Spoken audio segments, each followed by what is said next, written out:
Sa isang iglap, nasunog ang reputasyon ni Adrian sa apoy ng iskandalo.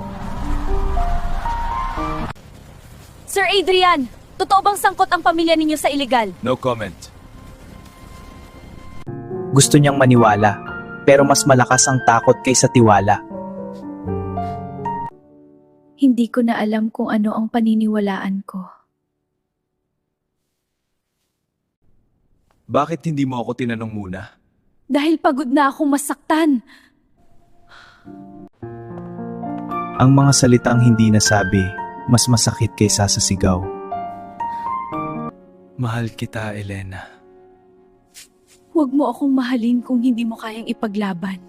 Ang tukso ay parang apoy. Kapag hinayaan mo, hindi mo na makokontrol.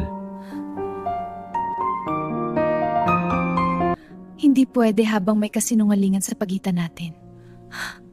Siguraduhin mong bukas masisira ang pangalan niya ng tuluyan. May mga taong hindi natatakot magbuhos ng gasolina sa apoy. Bakit mo ginawa to, Dad?